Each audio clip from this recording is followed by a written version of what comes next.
They're two of the most talked about smartphones of 2013, but despite the fact that they each run Android, they don't have much in common. So let's put them head to head. I'm Michael Fisher, this is Pocket Now, and this is Samsung Galaxy S4 versus HTC One.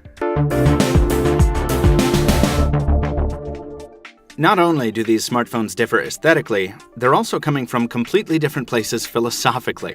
HTC shot for a total reinvention with the One, making a phone that looks nothing like last year's One X, while Samsung stuck with what it knew, iterating only marginally from the Galaxy S3. We have a more detailed analysis of the Galaxy S4 in our full review, and you should follow us on social media and here on YouTube so you don't miss our continuing coverage of this new flagship. For this comparison, we're sticking to 5 areas: build, specs, UI, camera, and some test notes. In terms of build, the differences between these phones leap right out, even with a cursory glance. The HTC One features an aluminum chassis 9mm thick, tapering to 4mm on the sides, with injected polycarbonate on the back and a side-to-side display cutout on the front, combining with a beveled edge and machined speaker holes to create a smartphone that's unapologetically, almost brutally modern. Its aluminum is smooth, often cool to the touch, and its 143 grams give it the barest hint of heft in the hand.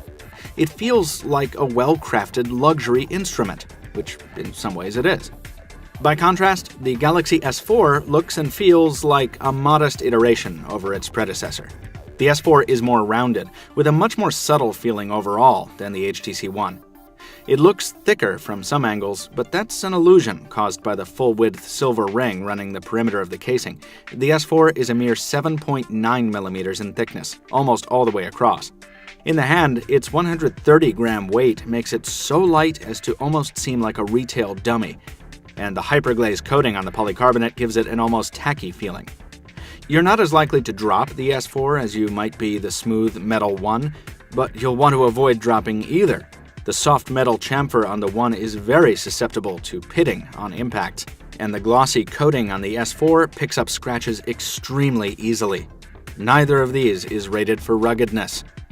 What the S4 lacks in design punch, it makes up for in other areas, and that brings us into specs.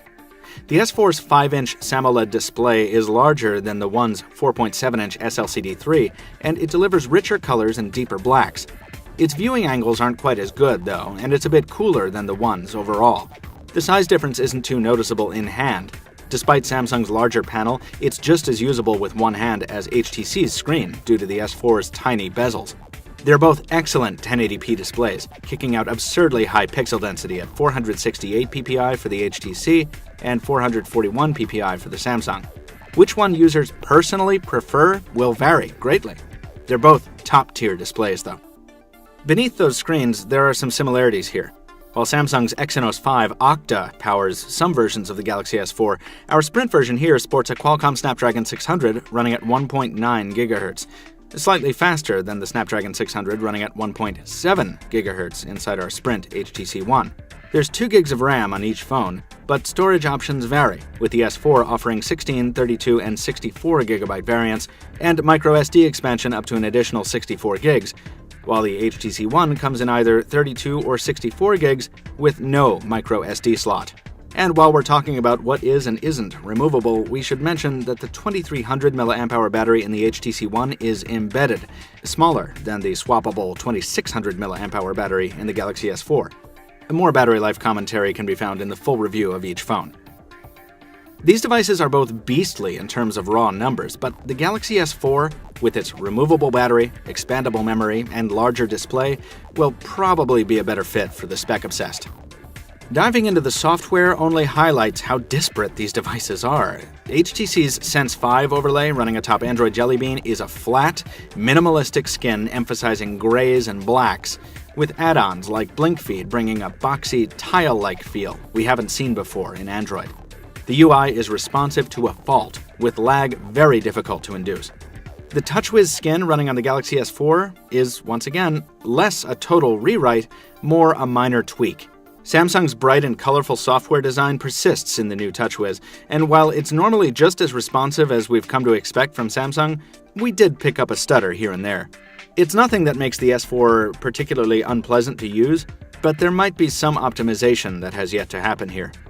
Truthfully, the more annoying thing about TouchWiz is how rapidly it's aging. Its cartoonish style really needs a revamp. Of course, Samsung is the king of added features, and the S4 is no exception. Some features like Air View are actually quite handy and make a lot of sense. Others, like Air Gesture, are a little less polished and fall more on the gimmicky side of things. Both the One and the S4 offer remote control applications to control home media centers, TVs, and so on, but Samsung really goes the extra mile with its Watch On integration, and it's obviously making a more serious content play than HTC. If an expanded suite of apps and services is important to you, the Galaxy S4 will be the way to go. If you value a smartphone experience with very refined, very modern software design, though, the One is a better choice. In terms of optics, these devices take a different approach to delivering quality photos. The HTC One's 4-megapixel camera is low on resolution, but its ultra-pixel design with optical image stabilization allows it to capture 300% more light for nighttime shots. HTC has also rethought what a gallery should look like and implemented new sharing features with the One, which we covered in an earlier video. Samsung has taken the more conventional approach, eschewing fancy buzzwords for a simple bump in resolution to 13 megapixels from last year's standard 8. It's also revamped its viewfinder software, porting some innovations from the Galaxy camera like the shooting mode menu, and adding fun features like Drama Shot and Animated Photo. The results are good on each side. The Galaxy S4 delivers photos with higher saturation, both indoors and out, and of course their resolution is much higher, allowing for greater zoomability. Though the camera packs a 13-megapixel sensor, it's important to note that the default shooting mode confines photos to 9.6 megapixels. That's to preserve a 16:9 aspect ratio, so that's the setting we used for most of our testing period. The camera took a little longer to focus than we're used to, a problem exacerbated by how light and easy to shake the phone is, and it didn't always launch as quickly as the camera on the One. Also, low-light performance wasn't anywhere near as good, and the front-facing camera can't compare with the wide-angle lens on the One. But for photos you can print without much worry, or pictures you want to zoom in real close on, the Galaxy S4 will probably be the better choice. And either way you go, video performance is great. Check out our full review of each of these devices, as well as our comparison features at Pocket Now for more photo analysis. In terms of everyday use, the ups and downs continue. The One is excellent at noise cancellation in voice calls taken over the earpiece, and the boom sound speakers provide an outstanding loudspeaker calling experience as well. Those front-firing speakers definitely outclass the Galaxy S4's single rear-mounted unit. The difference isn't so much about loudness. Samsung has boosted the output on the S4 speaker, and it's actually quite loud. Rather, the difference comes in sound quality, the forward placement, and the stereo effect of the widely placed speakers on the One.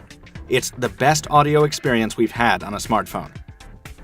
Performance in other sectors is roughly on par. App launch times are comparable, and reception seems about even between the two devices on Sprint's network, though Sprint's 4G network in Boston really needs some work in speed and reliability.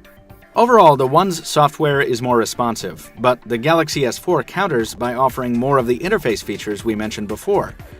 Some are more useful than others, but they're there if you want them. Each of these devices runs one of the newest builds of Android. It's the same OS under there, but you wouldn't know it based on how thoroughly HTC and Samsung have modified it in very different ways.